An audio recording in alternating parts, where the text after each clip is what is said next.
Praise the lord, praise the lord. Once again આપણે આ Ezra પ્રોજેક્ટમાં આગળ વધવા માગીએ છીએ. મત્તીની સુવાર્તા આપણે જોઈ રહ્યા છે અને પાછલા 5 દિવસથી આપણે એનો અભ્યાસ કરી રહ્યા છીએ. અને થેન્ક યુ તમારી કોમેન્ટ્સને માટે. ઘણા બધા લોકો એનાથી આશીર્વાદિત થઈ રહ્યા છે.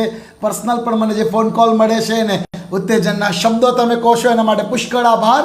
અને કેટલું ગજબનું ગીત કે સફાનિયા પ્રબોધકે કહેલું, સફાનિયા 3:17 આગળ તમે વાંચો તો લખ્યું છે કે હે સિયોનની દીકરી આનંદ કર, આનંદ કર. કેમ? તારો રાજા તારી સાથે આવશે, તારા માએ પ્રવેશ કરશે અને તારી સાથે રાજ કરશે.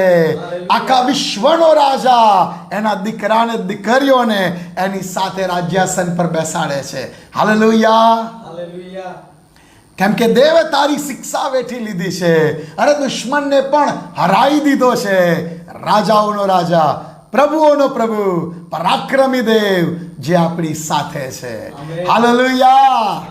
સો આજે પણ આપણે મત્તીની સુવાર્તામાંથી જોવાના છીએ. આપણે પાછલા દિવસોમાં જે બાબતોને જોઈ લીધી છે કે ગઈકાલે આપણે જોયું કે એના 10મા અધ્યાયથી ઈસુ શિષ્યોને આદેશ આપીને મોકલે છે કે હવે તમે જાઓ. અને 10મા અધ્યાયની અંદર એ બધી બાબતો લખેલી છે કે જ્યારે તમે સેવાકીય હેતુને માટે જાઓ છો, મિશનરી મુસાફરીએ, ત્યારે કેટલી એક સૂચનાઓ છે, કેટલી એક જાણે કે સમજાવે છે કે આવું થશે, હું આવા લોકો મધ્ય તમને મોકલું છું, તમે આ રીતે જજો, આવું બોલજો. આખો અધ્યાય આપણે 10મો એ સંબંધી જોઈ લીધું. ત્યાર પછી આપણે જોયું 11 થી તો 18 અધ્યાય સુધી એ ઈસુની ગાલિલમાંની સેવાને લોકોનો પ્રતિભાવ છે. અને આપણે જોયું કે 11મા અધ્યાયની શરૂઆતની અંદર જ તો યોહાન બાપ્તિસ્તનો પ્રતિભાવ છે કે એણે કેવી રીતે, એના શિષ્યોએ કેવી રીતે રિસ્પોન્સ આપ્યો. ત્યાર પછી આપણે જોઈએ કે સિટીઝ, જે શહેરો હતા, એ શહેરોએ ઈસુની એ ગાલિલમાંની સેવાને શું પ્રતિભાવ આપ્યો. અને આપણે જાણીએ છીએ કે એમણે વિશ્વાસ કર્યો. આખરે કહેવું પડ્યું, ઓ ખોરાઝીન, ઓ બેથસૈદા, તને હાય હાય, કેમ કે આટલા મોટા અને પરાક્રમી કામો તારામાં થયા, છતાંય તે વિશ્વાસ કર્યો નથી. અને ઈસુ ને એ બધા શહેરોમાં ઈસુ ફર્યા, પણ ત્યાં પણ લોકોએ વિશ્વાસ કર્યો નથી. અને એના કારણે ઈસુને એવો પ્રતિભાવ મળ્યો છે શહેરો તરફથી. 12મા અધ્યાયથી આગળ આપણે જોયું, 12મા અધ્યાયમાં આપણે જોયું કે કેવી રીતે ફરોશીઓ અને યાજકો અને ઇઝરાયલના વડીલો, એટલે કાઇન્ડ ઓફ ફરોશીઓ થયા, એ લોકો વારંવાર ઈસુની પાછળ પાછળ ફરીને ઈસુનું પરીક્ષણ કરવા કેવી કેવી ટ્રિક્સ અજમાવે છે. ઈસુને જાણે કે કોઈક રીતે ભૂલ એમની ક્યાં નીકળે એવા હેતુઓ સાથે પ્રશ્નો લઈને આવે, સુકાઈ ગયેલા હાથવાળાને લઈને આવે, વિશ્રામ વારે કશું કરવા એન્કરેજ કરે અને કે જેથી એની ભૂલ કાઢી શકાય. બટ પ્રેઝ ધ લોર્ડ, ઈસુ બહુ જ ડાપણ ભરી રીતે એ ફરોશીઓને અને યાજકોને અને એમના તરફથી આવતા પ્રશ્નોને એ બહુ ડાપણપૂર્વક ડીલ કરે છે. અને આજે આપણે 13મા અધ્યાયમાં આવી જ ગયેલા છીએ. અને 13મો અધ્યાય, મત્તીનો 13મો અધ્યાય એટલે પરમેશ્વરના રાજ્યના દ્રષ્ટાંતો. અને ઈસુની આ બહુ અદ્ભુત રીત હતી કે ઈસુ દરેક પ્રકારના વર્ગના માણસો સમજી શકે એટલા માટે કિંગડમ ઓફ ગોડ, દેવનું રાજ્ય કેવું હશે, એના બહુ બધા વ્યવહારિક દાખલાઓ આપીને સમજાવતા હતા. એમને ખબર હતી કે મને સાંભળવામાં સ્ત્રીઓ છે કે જે સ્ત્રીઓ ઘરમાં કામ કરનારી છે, અને એટલે ઈસુ ખમીરને લગતું ઉદાહરણ આપે એટલે સ્ત્રીઓ સમજી જાય કે ઓ, આ રાજ્ય તો આવા ગુણવાળું છે. એ બીજનું દ્રષ્ટાંત આપે કે જેથી કરીને જે બધા જ ખેડૂત વર્ગના લોકો હતા એ બધા જ સમજી જાય કે આ રાજ્યનો નેચર કેવો છે. એ ઝાડનું ઉદાહરણ આપે, માછીમારનો મોટો વર્ગ હતો, એ સમજી જાય કે આ રાજ્ય કેવું હશે. એ વેપારીનું ઉદાહરણ આપે એટલે ઇઝરાયેલોની સાથે બીજા બધા વેપાર કરનારા હોય એ આખો વેપારી વર્ગ સમજી જાય કે કેવું આ દેવનું રાજ્ય હશે. સો ઈસુ બહુ બધા દ્રષ્ટાંતો કહે છે. આ 13મા અધ્યાયની અંદર મુખ્ય 7 દ્રષ્ટાંતો છે. વેલ, એને છૂટા પાડીને 8 કહી શકાય. એના પછીનું શિક્ષણ જુઓ તો ઈસુ દ્રષ્ટાંતો બોલે છે. ખાલી ટોપિક મળવો જોઈએ. અને ઈસુ બહુ જ બધા દ્રષ્ટાંતો 13મા અધ્યાય પછી પણ કહેતા જોવા મળે છે. પણ આ 13મા અધ્યાયમાં બહુ અદ્ભુત રીતે ઈસુ એક જ અધ્યાયની અંદર માથી એ બધા દ્રષ્ટાંતોને ભેગા કરીને મૂક્યા છે એટલા માટે કે હું ને તમે આજે પણ એ દેવના રાજ્યના ચારિત્રને, એના સ્વભાવને, એ રાજ્ય કેવું હશે એના ગુણોને આપણે સમજી શકીએ. અને એટલે કદાચ બધા દ્રષ્ટાંતો આપણે વાંચી ના શકીએ, પણ એની જે કી બાબતો છે એ તમને કહી દેવા માગું છું. જો તમે 13મો અધ્યાયમાં આવશો તો સૌથી પહેલું જ ઈસુએ એ બીજનું દ્રષ્ટાંત કહ્યું છે કે એક વાવનાર બીજ વાવવાને ગયો અને બીજ થોડાક પડ્યા એ રસ્તાની કોરે પડ્યા, આકાશના પક્ષીઓ ચણી ગયા, થોડાક પડ્યા પથ્થરવાળી ભોંયમાં પડ્યા અને એટલે ઉગી તો નીકળ્યા પણ તાપ પડ્યો અને ચીમડાઈ ગયા કારણ કે તેને મૂળ જાય એવી જગ્યા નહોતી. ત્રીજા પ્રકારના બીજ કહે છે કે એ કાંટા ઝાંખરામાં પડ્યા, ઉગ્યા તો ખરા પણ કાંટા ઝાંખરા એમને ઉગવા દીધા નહીં. અને ચોથી પ્રકારના બીજ સારી ભોંયમાં પડ્યા. સારી ભોંયમાં પડ્યા એટલે એ ઉગ્યા અને 30 ગણા, 60 ગણા અને 100 ગણા ફળ લઈ આવ્યા. હાલેલુયા. અને ઈસુ સમજાવતા કહે છે કારણ કે શિષ્યો પાછળથી પૂછે છે કે પેલું બીજ વાવવાનું દ્રષ્ટાંત કયું, એનો મતલબ અમને કહો. અને ઈસુ કહે છે ઓકે, જો એ બીજ વાવવાનું દ્રષ્ટાંત હતું એનો મતલબ આ છે. હવે એ તમે જાણો છો, એ સમજાવતો નથી. પણ ઈસુ એક બાબત કહે છે કે ખેતર તો અથવા તો બીજ તો દેવનું વચન છે કે જે બધે જ વવાય છે. તમે કેવી ભૂમિ છો એવા ફળ આવશે. પણ એક બાબત જે મને બહુ ઉત્તેજન મળે છે એ કે ઈસુએ 30 ગણા ફળ આપનારને સારી ભૂમિ કહી છે, 60 ગણા ફળ આપનારને પણ સારી ભૂમિ કહી છે અને 100 ગણા ફળ આપનારને પણ સારી ભૂમિ કહી છે. એવું જરૂરી નથી કે બધી ભૂમિ 100 ગણા જ ફળ આપે, પણ 30 ગણા ફળ આપનારને ઈસુએ એમ કહી દીધું આ સારી ભોંય છે. અને એટલા માટે કી દ્રષ્ટિકોણ એ છે કે વચન વવાય છે અને જેનામાં ફળ આવે છે 30 ગણા, 60 ગણા અને 100 ગણા, એ જાણે કે એમનામાં એ રાજ્ય વૃદ્ધિ પામતું જાય છે.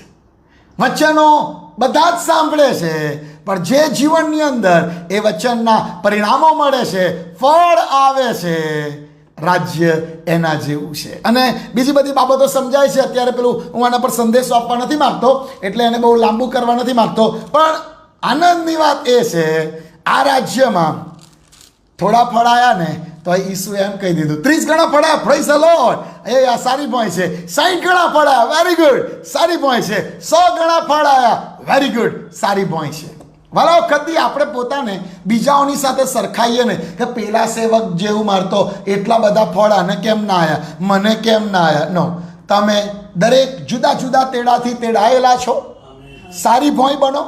વચનો તમારામાં જે કોઈ પોકારાય એને એવો પ્રતિભાવ આપો કે વચનો તમારામાં ફળદાયી થાય અને એ તમારામાં દેવનો મહિમા વધારનારું અને દેવના રાજ્યને તમારામાં વધારે દ્રઢતાથી સ્થાપન કરનારું થશે. હાલેલુયા. ઓકે, એનો જે બીજું દ્રષ્ટાંત છે આગળ બહુ લાંબુ ચાલ્યું છે અને ત્યાર પછી બીજું દ્રષ્ટાંત આવે છે 24મી કલમથી. બીજું દ્રષ્ટાંત 24મી કલમથી આવે છે અને એ છે એના જેવું છે કે ખેતરમાં વાવનાર બીજ વાવી આવ્યો પણ કહે છે કે રાત્રે ઘરે જઈને સૂઈ ગયો ત્યારે શત્રુ આવીને કડવા દાડામાં આવી ગયો અને કડવા દાડામાં આવી ગયો અને ચાકરોએ માલિકને ખબર આપી કે રાત્રે કડવા દાણા વવાઈ ગયા છે અને હવે તો સારાય ઉગ્યા અને કડવાય ઉગ્યા. અને એટલા માટે માલિક એમ કહે છે કે એ બેન વધવા દો, કાપણીના દિવસ સુધી કડવા દાણા નહીં વધવા દો અને સારા દાણા નહીં વધવા દો. કાપણી વખતે હું ચોકસાઈ રાખીશ કે મારા ઘઉં મારી વખારમાં ભરાય અને કડવા દાણા અગ્નિની ભઠ્ઠીમાં નંખાય. અને એટલે nature of the kingdom of God યાદ રાખો, એવું નથી કે ઈસુ આવશે ત્યારે બધા તારણ પામી ગયા હશે. અહીં લખ્યું છે બેવ રાજ્ય વધે છે, દુષ્ટતાય વધે છે અને દેવનું રાજ્ય વધે છે. ન્યાયના દિવસે એ બેને છૂટું પાડવામાં આવે છે. ત્રીજું દ્રષ્ટાંત જોઈએ આપણે 31મી કલમથી છે. આવું લખ્યું છે, તેણે તેઓની આગળ બીજું એક દ્રષ્ટાંત કહ્યું કે આકાશનું રાજ્ય રાઈના બી જેવું છે અને જેને એક જણે લઈને પોતાના ખેતરમાં વાવ્યું. સગડા બી કરતાં તે નાનું છે પણ વધ્યા પછી છોડવા કરતાં તે મોટું થાય છે ને તે એવું ઝાડ પણ થાય છે કે આકાશના પક્ષીઓ આવીને તેની ડાળીઓ પર વાસો કરે. ઈસુ કહેવા એ માંગે છે આ રાજ્યની શરૂઆત બહુ નાના બીજ જેવી હોય છે, but the nature of the kingdom of God એ વૃદ્ધિ પામે છે, વિશાળ વૃક્ષ સમાન થાય છે અને હજારોને માટે આશીર્વાદનું કારણ બને છે. હાલેલુયા. આગળનું જોઈએ 33મી કલમમાં છે આગળનું દ્રષ્ટાંત. તેઓને બીજું દ્રષ્ટાંત કહ્યું કે આકાશનું રાજ્ય ખમીર જેવું છે, જેને એક સ્ત્રીએ લઈને 3 માપ લોટમાં ભેળવી દીધું એટલે સુધી કે તે બધો લોટ ખમીરવાળો થઈ ગયો. હવે જુઓ again the nature of the kingdom of God કે જે ખમીર જેવું છે. લોટ એક સ્ત્રીએ બાંધ્યો 3 માપ, એમાં ખમીર નાખ્યું અને એને 2 કલાક કે રાત માટે ઢાંકીને મૂકી દીધું અને એ સમય પૂરો થયો ત્યારે આખો લોટ ખમીરવંતો થઈ ગયેલો, આખો એ લોટ ફૂલી ગયેલો, એમાં બરોબર છે આથો આવવો જોઈએ આવી ગયેલો. અને ઈસુ સમજાવવા એ માગે છે આ રાજ્યનો સ્વભાવ એ છે કે તમે એને જેમાં પણ ભેળવશો એ આખી બાબતને ખમીરવંતું કરી નાખ્યું. એમ દેવનું રાજ્ય જ્યારે આવશે ત્યારે આખા એના અસ્તિત્વ પર કબજો જમાવશે. હાલેલુયા. અહીંયા લખ્યું છે 3 માપ લોટ, પણ હું તમને કહું કે 100 માપ લોટ બાંધો અને એમાંય પૂરતા પ્રમાણમાં ખમીર મૂકી દો અને એને પૂરો સમય આપો. એ ખમીરનો નેચર છે કે લોટના એક કે એક અણુ સુધી એની અસરને તે પહોંચાડશે. હાલેલુયા. અને આ રાજ્યનો સ્વભાવ છે જ્યારે કોઈ માણસના જીવનમાં આવે છે ત્યારે એ એના જીવનના દરેક પાસાને અસર કરે છે. નોટ ઓનલી સ્પિરિચ્યુઅલ કે મારામાં તો રાજ્ય આવી ગયું, મારા આત્માનું તારણ થઈ ગયું, એવું નહીં. આ રાજ્ય આવે છે ત્યારે જીવનના બધા જ પાસાઓ ઉપર એ અસર કરે છે. અને ઘણા લોકો એવા હોય છે કે એ રાજ્યને એમ કે તું આટલા પાસામાં રહેજે, પણ પેલું મારું ગુપ્ત ખાનું છે એમાં તાર નહીં આવવાનું. વેલ, કિંગડમ ઓફ ગોડનો સ્વભાવ ભેળવી દેશો એ આખા લોટના લોંદાને ખમીરવંતો કરી દેશે. હાલેલુયા. આગળનું દ્રષ્ટાંત જોઈએ આપણે. વેલ, બધું છે.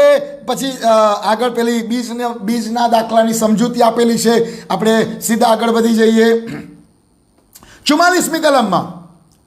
વળી આકાશનું રાજ્ય ખેતરમાં સંતાડેલા દ્રવ્ય જેવું છે કે જે એક માણસને જડ્યું, પછી તેણે તે છાનું રાખ્યું ને તેના હર્ષને લીધે જઈને પોતાનું સર્વસ્વ વેચી નાખીને તેણે તે ખેતર વેચાતું લીધું. એના જેવો જ હવે બીજું દ્રષ્ટાંત પણ છે, એટલે વાંચી લઈએ આપણે 45મી કલમમાં. વળી આકાશનું રાજ્ય સારા મોતી શોધનાર કોઈ એક વેપારીના જેવું છે. તેને એક અતિ મૂલ્યવાન મોતીની શોધ લાગી, ત્યાર પછી જઈને તેણે પોતાનું સર્વસ્વ વેચી નાખીને તે વેચાતું લીધું. આ 2 દ્રષ્ટાંતમાં nature of the kingdom of God શું છે? દેવ સમજાઈ રહ્યા છે કે દેવના રાજ્યનું મૂલ્ય તમારા સર્વસ્વ કરતા વધારે છે. જો તમારામાં દેવનું રાજ્ય આવે એના માટે તમારે ઘર વેચવું પડે ને તો ઘર વેચી પાડજો. તમારી ગાડી વેચવી પડે, તમારું બેંક બેલેન્સ આપી દેવું પડે, તમારી નોકરી છોડવી પડે, તમારું બધું જ ત્યાગી દેવું પડે તો પણ kingdom of God is more precious than your everything. તમારા સર્વસ્વ કરતા દેવનું રાજ્ય એ વધારે મૂલ્યવાન છે. હાલેલુયા. વેલ, હજી આગળ બધા દ્રષ્ટાંતો છે 47મી કલમથી. વળી આકાશનું રાજ્ય ઝાડ જેવું છે કે જેને લોકો સમુદ્રમાં નાખી અને બધી કે જાત જાતનું બધું પકડાયું, બહાર ખેંચી લાવવામાં આવ્યું, પણ બધું છૂટું તો પાડવામાં આવ્યું જ છે. દેવનું રાજ્ય એ છે એ મિશ્રણમાં ચાલનારું નથી. દેવનું રાજ્ય એ છે કે જે ભેળસેળ વાળું નથી. એ બહુ પ્યોર છે, એ બહુ ચોક્કસ સિદ્ધાંતો સાથે વર્ક કરે છે. આ એક બાબતને એક સેવક કાયમ કહેતા હતા કે દૂધની તપેલી હોય 1 લીટર દૂધ, એમાં 1 ચમચી તમે દહીં નાખી દેશો, આખા દૂધનું અસ્તિત્વ મટી જશે. દેવનું રાજ્ય એ બહુ જ ચોક્કસ છે. અહીં લખ્યું છે છૂટું તો પાડશે જ. આ રાજ્યમાં ભેળસેળિયું બધું ચલાવવામાં આવવાનું નથી. ઘણી વખત આપણને ઈસુના અમુક ચિત્રો પેઇન્ટરો બનાવે, જો કે બાઇબલમાં ના પાડેલી છે કે કોઈ પણ પ્રકારનું દેવનું ચિત્ર બનાવવું નહીં, માણસનું નહીં, સ્ત્રીનું નહીં, પુરુષનું નહીં, કે કોઈ પણ પ્રકારના પ્રાણી કે પક્ષી કે માછલી કે કોઈનું નહીં. પુનઃ નિયમ 4 અધ્યાયમાં લખેલું છે. અને તોય ઘણા પેઇન્ટર ઈસુના ચિત્રો બનાવે છે. પણ મને આશ્ચર્ય એ થાય છે, ઈસુનું ચિત્ર કેવું બનાવે ખબર છે? મરિયમના ખોળામાં નાનું બાળક ઈસુ, એવું ચિત્ર બનાવે. એવું ચિત્ર બનાવે. ઈસુ ગેટા બાળક હોય, બહુ પ્રેમાળ. પછી એવું ચિત્ર બનાવે, ઈસુ ક્રોસ પર મરી ગયેલા ઈસુ. કોઈ પેઇન્ટરે એવું ચિત્ર નથી બનાવ્યું કે ઈસુ સાટકો લઈને બરોબરનું ફટકારતા હોય. કોઈ પેઇન્ટરે એવું ચિત્ર નહીં બનાવ્યું. તેનું સુપડું તેના હાથમાં છે. તમને કહો બાઇબલમાં લખ્યું છે, ઈસુ માટે જ લખ્યું છે, તેનું સુપડું એના હાથમાં છે, એ પોતાની ખડી સાફ કરે છે અને ઘઉંને વખારમાં પણ ભૂસું ન હોલવાનાર અગ્નિમાં નાખે છે. હાલેલુયા! આ બધા ઈસુના જ ચિત્રો છે. પેઇન્ટર લોકો પેલું ફાવતા હોય એવા ચિત્ર બનાવે, સારા સારા પ્રેમાળ ચિત્રો બનાવે. હું તમને કહું કે આ ચિત્રો ઈસુના જ છે. એ છૂટું પાડનાર છે. લખ્યું છે ઘેટા બકરાને છૂટા પાડશે, જાળમાં આવશે બધું પણ એ છૂટું પાડશે. મારા કામનું કયું છે એટલું જ રાજ્યમાં જશે. હાલેલુયા! પણ આ 13મા અધ્યાયમાં અજાયબ રીતે એ રાજ્યના પ્રકટીકરણો રજૂ કરે છે. દ્રષ્ટાંતો દ્વારા લોકોની સાથે એ રાજ્યના મર્મો સમજાવે છે. અને લખ્યું છે કે દ્રષ્ટાંતો સિવાય તેણે તેઓની સાથે કાંઈ બીજી વાત કરી નહીં, કારણ કે પ્રબોધકે લખેલું પૂરું થાય. યશાયામાં લખેલું છે એ પ્રબોધવાણી પૂરી થાય માટે ઈસુએ તેઓની સાથે દ્રષ્ટાંતોમાં જ વાત કરી અને એ સિવાય બીજું કાંઈ કહ્યું નહીં. ઓકે, આપણે જ્યારે 14મા અધ્યાયની અંદર આવી જઈએ, 14મા અધ્યાયમાં અગેન યોહાન બાપ્તિસ્તનું કેરેક્ટર આવી જાય છે કે હેરોદે યોહાનને મારી નંખાયો. એની આખી સ્ટોરી આવી જાય છે. આપણે એમાં બહુ ડીપમાં જતા નથી, પણ હેરોદે એ યોહાનને મારી નંખાયો કારણ કે તેણે એને કહેલું કે ભાઈ તારે તારા ભાઈની પત્ની રાખવી તને યોગ્ય નથી. અને આપણે જાણીએ છીએ કે એ જ સ્ત્રીની દીકરીએ એને રાજા પાસે એવું માગ્યું કે તું મને યોહાન બાપ્તિસ્તનું માથું આપ, અને રાજાએ એને વચન આપ્યું હતું માટે યોહાનને મારી નંખાવામાં આવ્યો અને તેનું માથું કાપી નંખાવામાં આવ્યું. ઓકે, આગળ જોઈએ આપણે 14મા અધ્યાયમાં.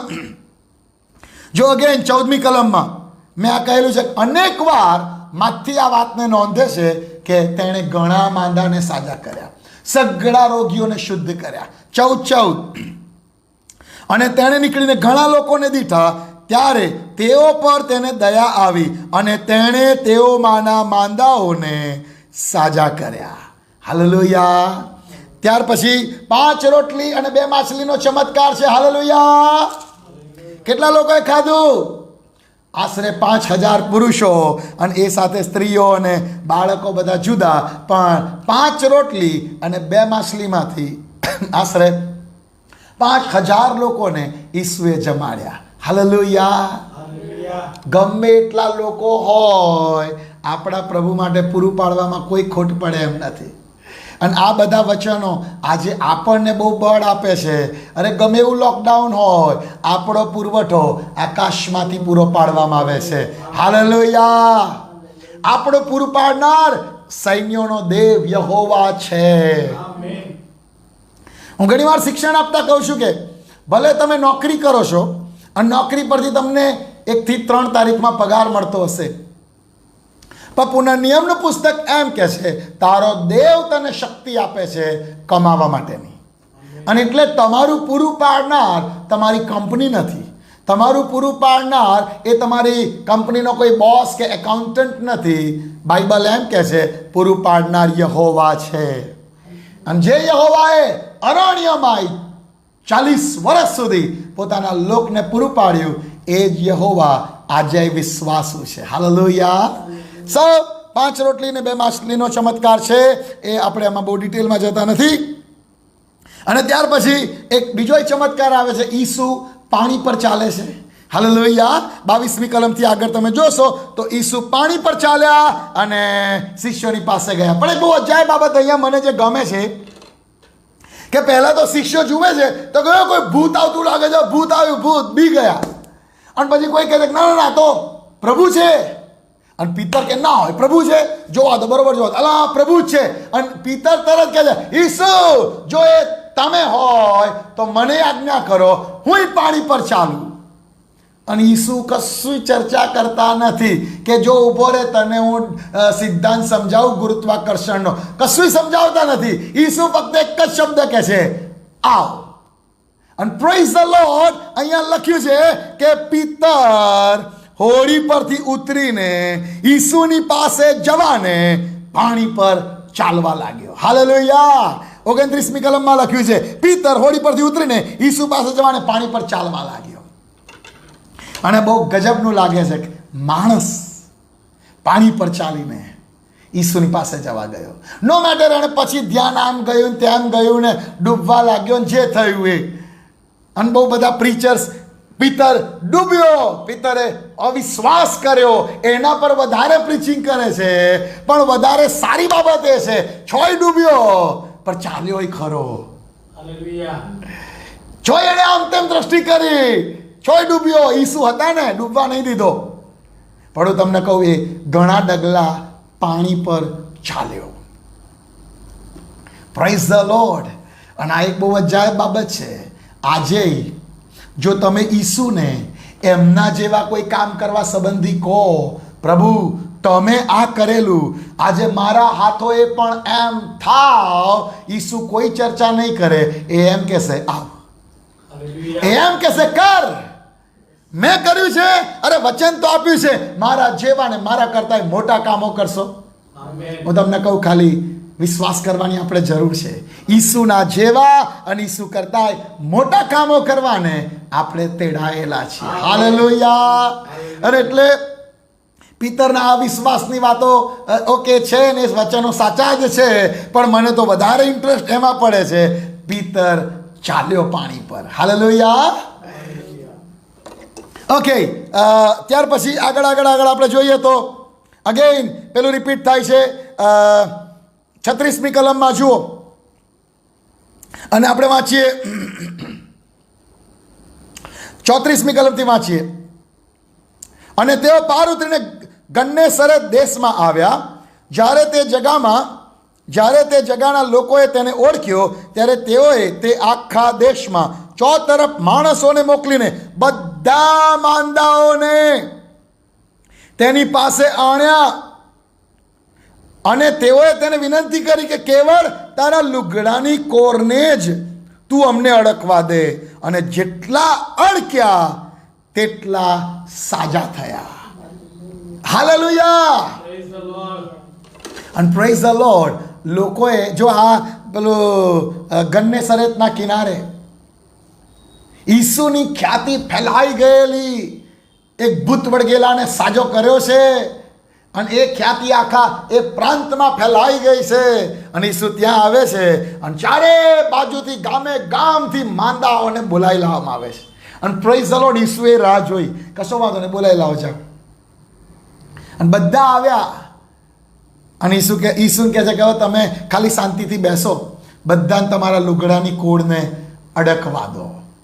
અને મને આ ચિત્ર બહુ ગમે છે કે જો કેટલું ડિસિપ્લિનથી માંદાઓ સાજા થયા. ઈસુને હું એવું માનું છું કદાચ કોઈક મોટો પથ્થર હશે તો બેસાડી દીધા હશે કે ઈસુ તમે બેસ જાઓ. પછી વિનંતી કરી. હવે ઈસુ આ બધા માંદાઓની લાઈન લાગી ગઈ છે, હવે તમે એમને તમારા વસ્ત્રની કોર અડકવા દો એટલે બધા સાજા થશે. અને ઈસુ કહે છે ઓકે લો ચાલો આમ થોડું સરખા કપડાં કરી દો, લો ભાઈ અડી લો બધા જેને અડવું હોય. અને હું એવું માનું છું કે બધા બહુ ડિસિપ્લિનમાં આવીને ઈસુના વસ્ત્રની કોરને અડકતા હશે. હે હું સાજો થયો છું. બીજો આવતો હશે, અડકતો હશે, એ મને અનુભવ થયો, હું સાજો થઈ ગયો છું. હાલેલુયા. લંગડો આવતો હશે, અડકતો હશે, કૂદતો અને નાચતો ઘેર જતો હશે. પણ જે શીખવા જેવી બાબત છે કે ઈસુએ એમની મિનિસ્ટ્રીમાં આ ડિસિપ્લિન જળવાઈ રહે એની બહુ જ કાળજી રાખી છે. હું પાવર મિનિસ્ટ્રીમાં માનું છું અને પાવર મિનિસ્ટ્રી સમયે કરીએ પણ છે. અને મંડળીની અંદર પ્રભુનો આત્મા એ રીતે વ્યવહાર કરે પણ છે. પણ જે સેવક દ્વારા એ પાવર મિનિસ્ટ્રી કરવામાં આવી રહી છે એની એ જવાબદારી છે કે સેવા એવી રીતે કરવામાં આવે કે જેનાથી કોઈને નુકસાન ના થાય, જેનાથી અરાજકતા અને અવ્યવસ્થા ના ફેલાય.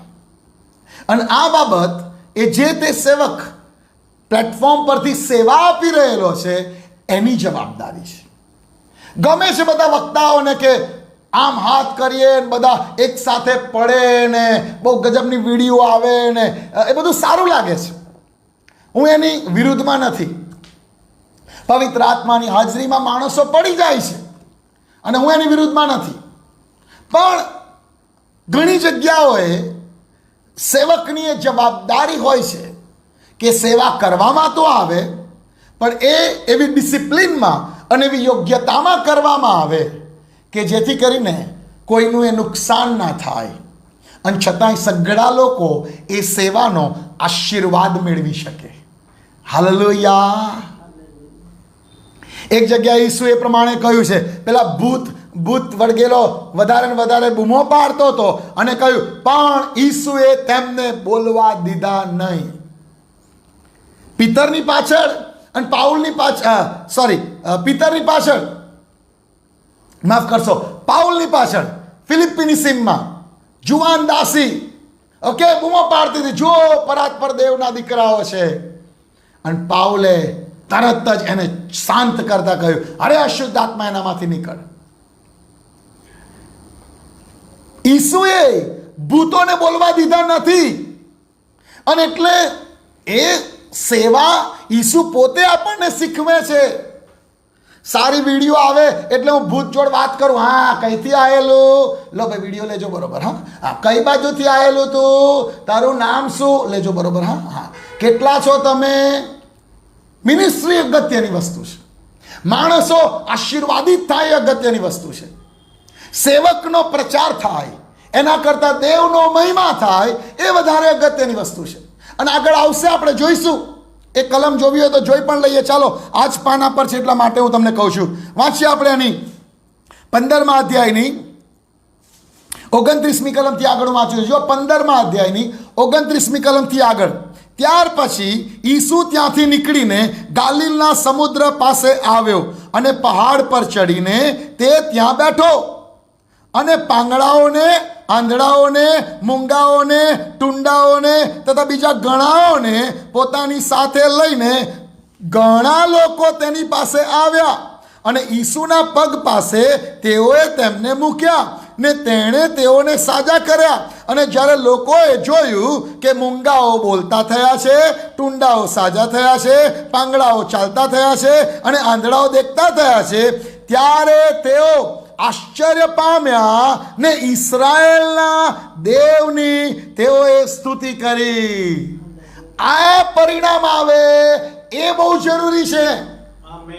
દરેક મિનિસ્ટ્રીનું, કોઈ પણ પાવર મિનિસ્ટ્રી થાય કે સાજાપણાની સેવા થાય કે પ્રબોધની સેવા થાય, એન્ડ ક્યાં આવવો જોઈએ?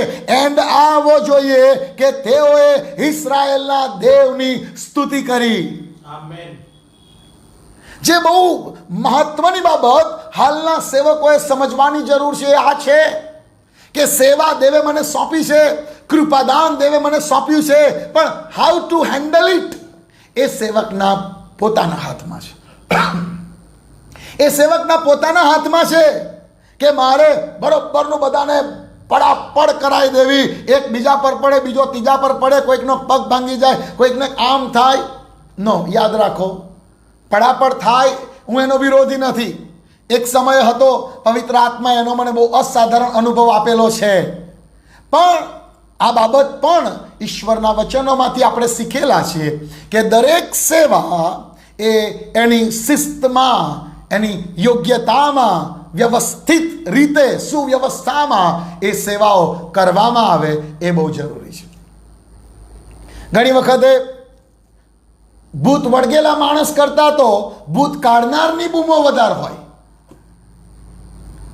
અને ભૂત ભૂતને જાણે ના, શાંતિથી નહીં નીકળવાનું, તારે ધમાલ તો કરવી જ પડે, ધમાલ કરીને જ નીકળવું પડે. અમારો વિડીયો બરોબર આવવો જોઈએ.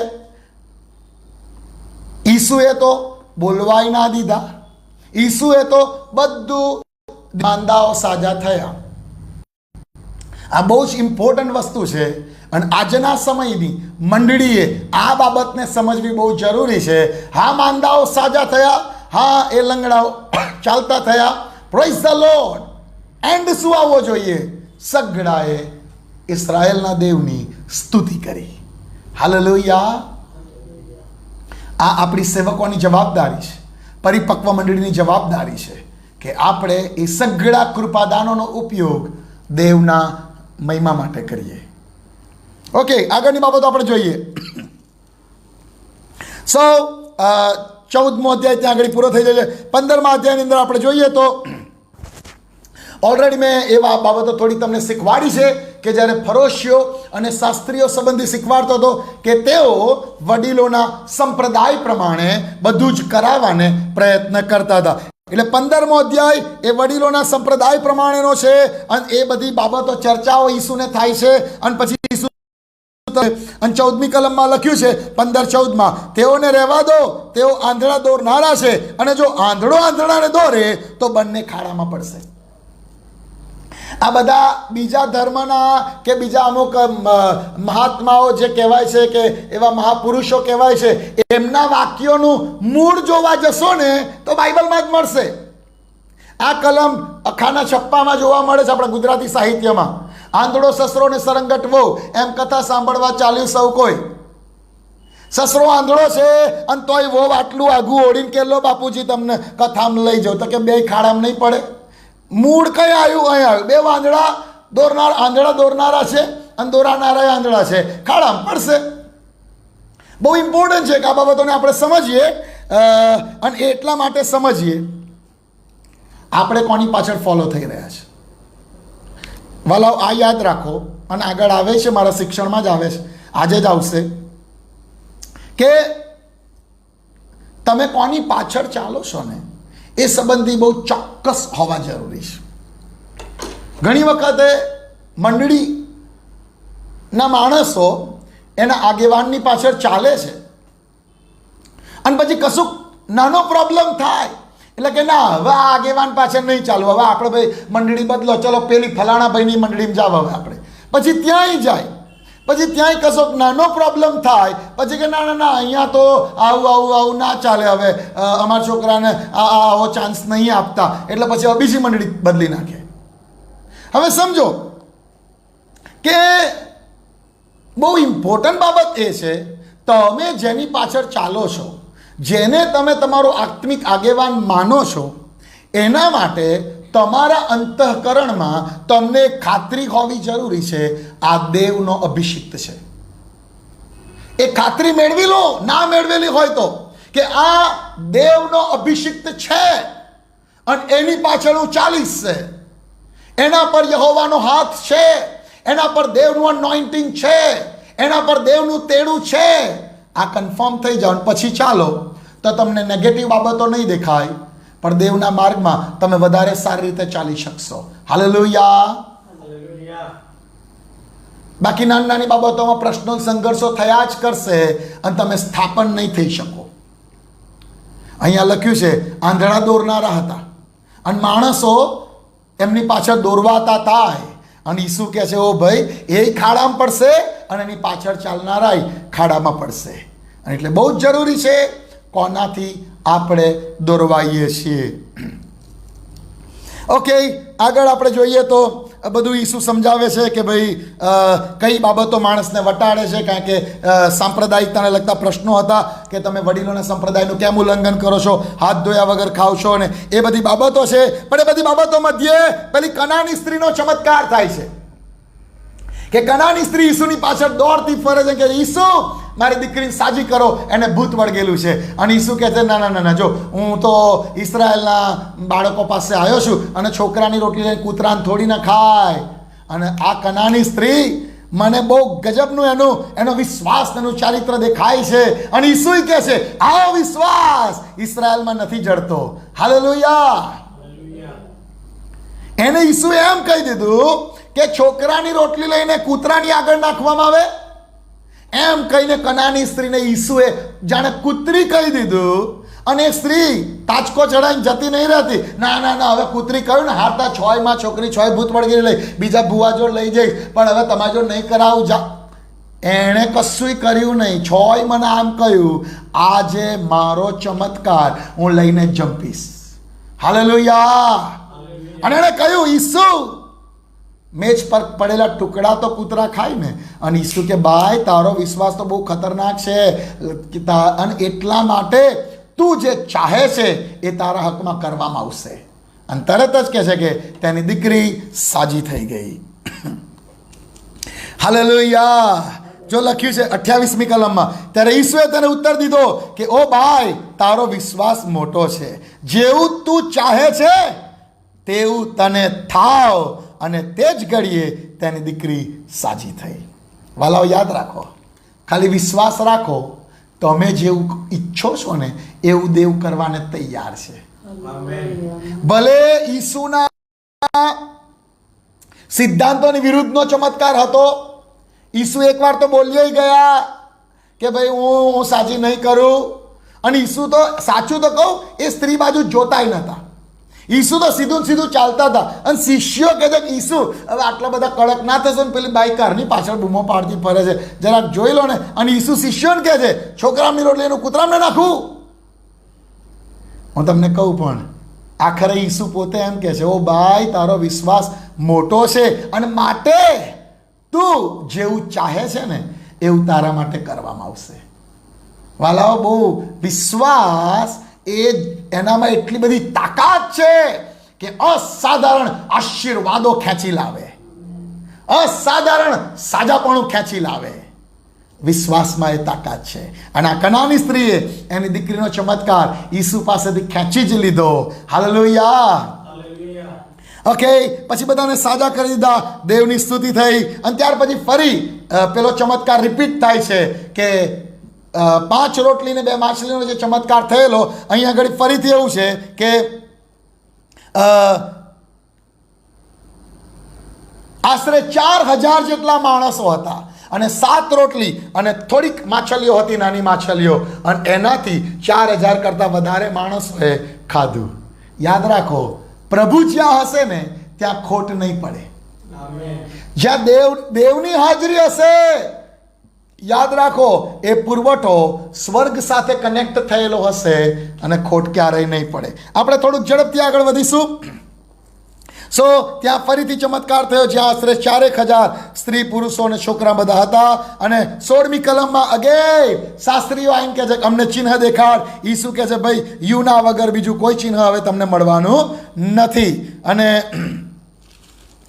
ઓકે, યુના વગર બીજું કોઈ ચિહ્ન તમને મળશે નહીં.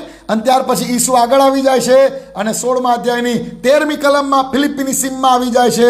અને શિષ્યને પૂછવાની શરૂઆત કરે છે, મારા વિશે લોકો શું કહે છે? કોઈ કહે છે કે એલિયા છે, કોઈ કહે છે કે આવનાર કોઈ પ્રબોધક છે, કોઈ કહે છે મૂસા છે, તમે શું કહો છો?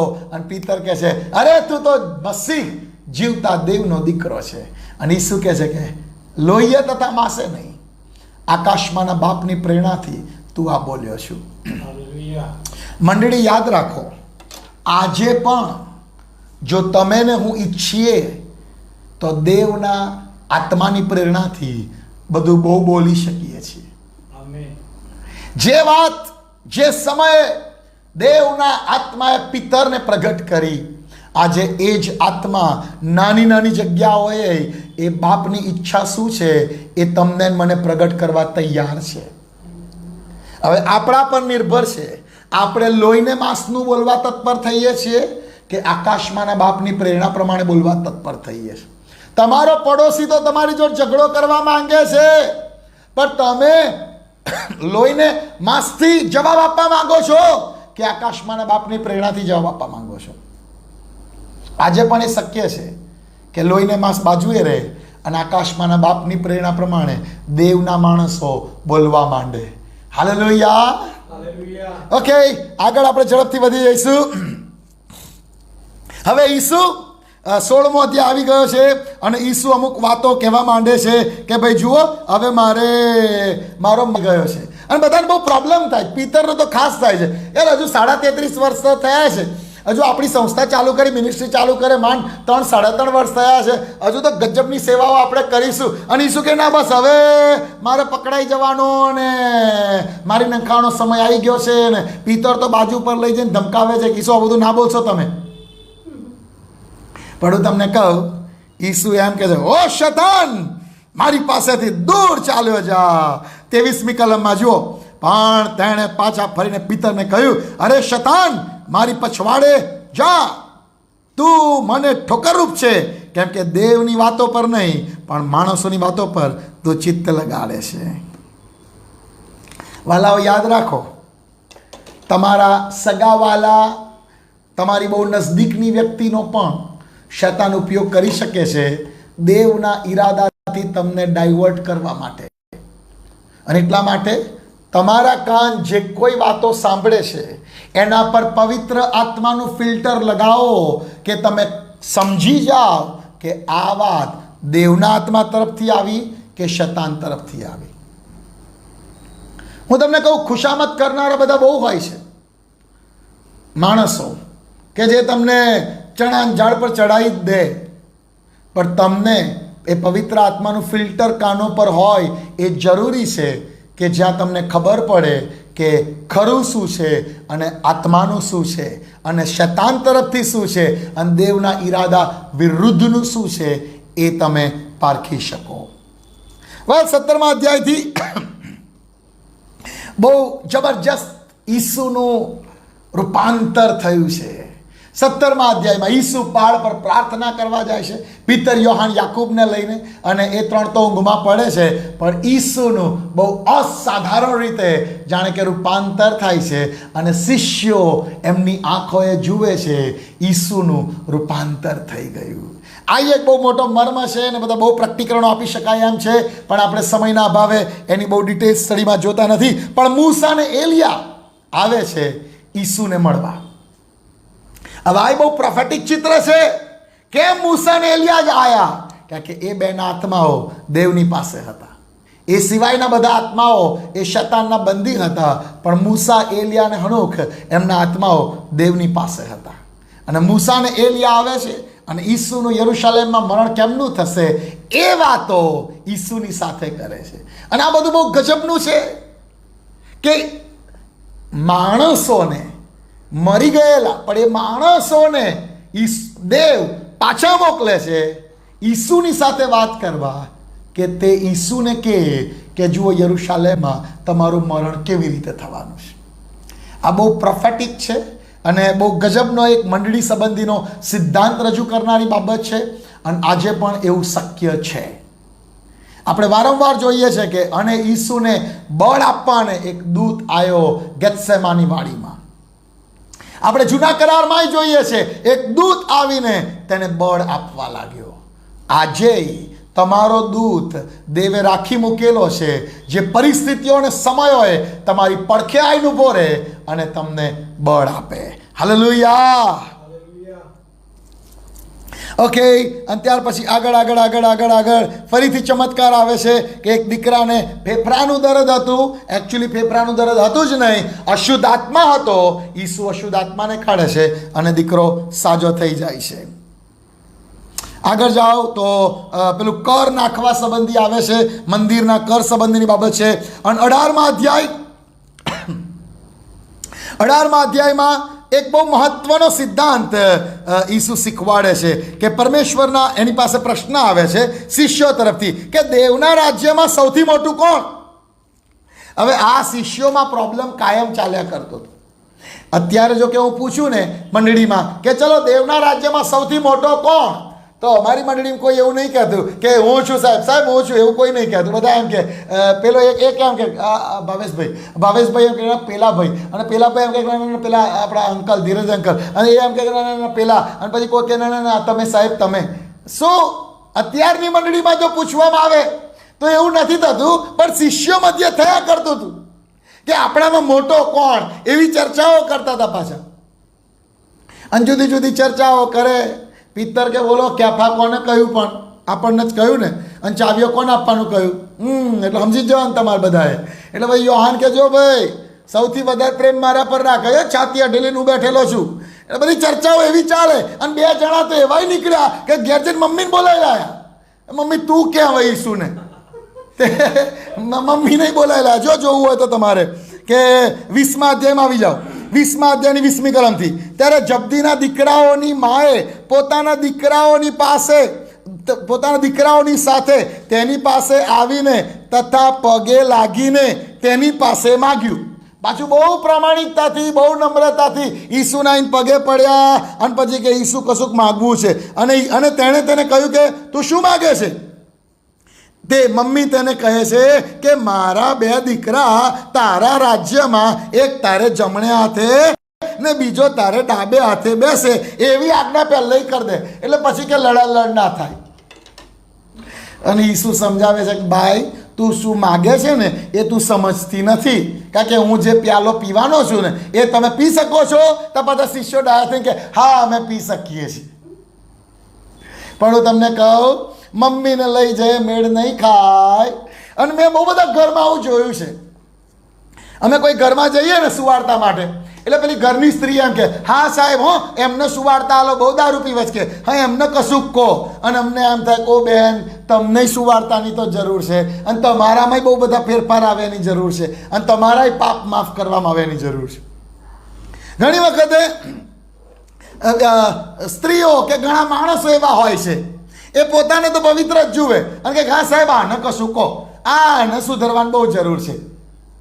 પણ અહીં હું એમ કહું, ઓ મમ્મી તું કંઈ બેસીશ? તારે આકાશના રાજ્યમાં નહીં આવવું? તો કે ના મારા 2 દીકરાને રાખજો, અને એકને જમણે રાખજો, બીજાને ડાબે રાખજો. એટલે પેલા ફલાણા શિષ્યોને બહુ મેર ના ખાય કે આ તો વડ કરે છે. તે કે મને કહ્યું મમ્મી તમે આવો. વેલ, દેવનું રાજ્ય આ રીતે મેળવાતું નથી. લાગવગથી દેવનું રાજ્ય આગળ વધતું નથી. મમ્મીને બોલાવી લાવવાથી, આંખની શરમથી દેવનું રાજ્ય આગળ વધતું નથી. દેવનું રાજ્ય આગળ વધે છે વિશ્વાસથી વધે છે. હાલેલુયા. 18મા અધ્યાયની અંદર તમે જોશો, આપણે બધું બહુ ડિટેલ નહીં જોઈ શકીએ, પણ ઈસુ એ બધી બાબતોને સમજાવતા લખે છે કે પેલું 100 ઘેટાં, ખોવાયેલા ઘેટાનું ઉદાહરણ આવી જાય છે એની અંદર. અને એક બહુ અજાયબ કલમ આવે છે 18મા અધ્યાયની 19મી કલમ. વળી હું તમને કહું છું કે જો પૃથ્વી પર તમારામાંના 2 કંઈ પણ વાત સંબંધી એક ચિત્તના થઈને માગશે તો મારા આકાશમાંના બાપથી તેઓને સારી રીતે કરવામાં આવશે. ઓકે, કેટલી વાર માફ કરવું? 7 ગણી 70 વાર માફ કરવું. ઓકે, હવે 19મા અધ્યાયમાં આવી ગયા. 19મા અધ્યાયમાં હવે ગાલિલની સેવા પૂરી. હવે યહૂદિયા યરુશાલેમની સેવા શરૂ થઈ. જો પહેલી કલમમાં લખ્યું છે, અને ઈસુએ તે વાતો પૂરી કર્યા પછી એમ થયું કે ગાલિલથી નીકળીને યર્દનને પેલે પારની યહૂદિયાની સીમોમાં તે આવ્યો, અને અતિ ઘણા લોકો તેની પાછળ ગયા, ને ત્યાં તેણે તેઓને સાજા કર્યા. હવે ઈસુની એન્ટ્રી પડી ગઈ છે યહૂદિયામાં અને યરુશાલેમમાં. હાલેલુયા. અને હવે હું તમને કહું કે ઈસુ યહૂદિયામાં એક આવનાર મસીહ અને રાજા તરીકે પ્રગટ કરે છે. ઈસુને ખબર છે અહીંયાના ફરોશીઓ, અહીંયાના યાજકો, એમને બધી જૂના કરારની કલમો યાદ છે. અને ઈસુએ એન્ટ્રી જ એવી પાડી છે કે ફરોશો યાજકો સમજી તો ગયેલા કે આ તો મસીહની જેમ બોલે છે, આ તો મસીહ જેવા વ્યવહારો કરે છે, આ તો મસીહની જેમ ગધેડાના વછેરા પર બેસીને આવે છે. અને એટલે હવે પછીનું જે ચિત્ર છે એ આવું ચિત્ર છે કે ઈસુ રાજા તરીકે યરુશાલેમમાં અને યહૂદિયામાં ફરે છે. અને બસ થોડાક જ અધ્યાયમાં એમને પછી ક્રોસે પણ જડવામાં આવે છે. પણ આજનો સમય આપણો અહીંયા પૂરો થાય છે, એટલે આપણે આજનું શિક્ષણ અહીંયા પૂરું કરીશું. પણ મેં કહ્યું એ પ્રમાણે બહુ જ બધી જગ્યાએ માંથી આ નોંધે છે કે એણે ઘણાઓને સાજા કર્યા. બહુ જ બધા લોકોને વસ્ત્રની કોર અડકીને સાજા કરવામાં આવ્યા. અને આ કલમોની અંદર પણ આપણને મળશે કે બહુ બધા લોકો તેની પાસે આવે છે અને ઈસુ તે બધાને સાજા કરે છે. પણ 19મા અધ્યાયમાં એણે અમુક આવતાની સાથે જ ફરોશીઓએ એને પ્રશ્નો પૂછવા માંડ્યા, સાદુક્યોએ પ્રશ્નો પૂછવા માંડ્યા. પુનરુત્થાનમાં તે કોની પત્ની થશે? સાતેયની પત્ની થયેલી. અને ઈસુ કહે છે ભાઈ ઉપર પરણાવતા નથી, ચિંતા ના કરશો કે એ કોની થશે. અને હું એવું તમને કહેવા માંગુ છું કે ઉપર દેવના રાજ્યમાં દેવનો જ મહિમા એટલો અસાધારણ હશે કે આપણે બીજી બધી વાતો શોધવા જવાની જરૂર નહીં પડે. હાલેલુયા. ઘણા લોકો એમ કહે છે કે ના ના ના પણ હું એને કદી માફ નહીં કરું. હા ભાઈ, કદી માફ ના કરીશ, બરોબર છે. પેલું બોલો છો ને, જેમ અમે અમારા ઋણીઓને માફ કરીએ છીએ, એ યાદ રાખવું પડે એવું છે. પણ હું તમને કહું કે ઘણી વખત ઘણા માણસો પેલું કેવું કે જાણે ઉપર જઈશ ને તોય હું એમ નહીં બોલાવું, ઉપર હું એમ નહીં બોલાવું. ભાઈ ઉપર તમારું ધ્યાન એ જૂની વાતો પર નહીં હોય કે મારી પત્ની ક્યાં ગઈ, અમે તો નીચે પૃથ્વી પર બોલો બધે જોડે જ જતા હતા, મેચિંગ જ પહેરતા હતા, લીલું જ પહેરતા હતા. અને સ્વર્ગમાં તમે ભૂલી જશો ભાઈ કે કોણ હતી પત્ની, કોણ હતી માન, કોણ હતા ભાઈ. ત્યાં તો રાજાનો મહિમા એટલો અજાયબ હશે કે આપણે બસ એની સુંદરતાનું અવલોકન કર્યા જ કરીશું. અને યોહાનની સુવાર્તાના 17મા અધ્યાયની 3જી કલમમાં લખ્યું છે, અનંત જીવન એ છે કે આપણે તેને જાણીએ. હાલેલુયા. બસ ઓળખ્યા કરીશું પ્રભુને, એ અનંત જીવન હશે. ત્યાં આની પત્ની તેની પત્ની કરવાનો સમય નહીં હોય. હાલેલુયા. આજનો સમય પૂરો થાય છે, માટે આપણે આજનું શિક્ષણ અહીંયા પૂરું કરીએ છીએ. પણ આવતીકાલે બરોબર 9 વાગે આપણે મળીશું અને આગળના શિક્ષણને આપણે આગળ શીખવા પ્રયત્ન કરીશું. મારી ખાતરી છે કે આ વચનોનું શિક્ષણ આપણ સર્વ માટે આશીર્વાદનું કારણ બનશે. તમને કદાચ વાંચતી વખતે કોઈ પ્રકારના પ્રશ્નો થાય તો તમે તમારી કોમેન્ટમાં અથવા તો મને પર્સનલ મેસેજ કરીને પણ તમે તમારા પ્રશ્નો લખી શકો છો. અને જો શક્ય બનશે અને જો પ્રશ્ન એવો હશે કે બધાને માટે આશીર્વાદનું કારણ બને એમ, તો અહીંયા જ આ એઝરા પ્રોજેક્ટના પ્લેટફોર્મ પર એનો જવાબ આપવા પ્રયત્ન કરીશ. બાકી તમને પર્સનલ પણ એનો જવાબ આપીશ. પ્રભુની કૃપા, પ્રભુની શાંતિ, પ્રભુનો આશીર્વાદ આપ સર્વની સાથે બનેલો રહે. God bless you all. Hallelujah.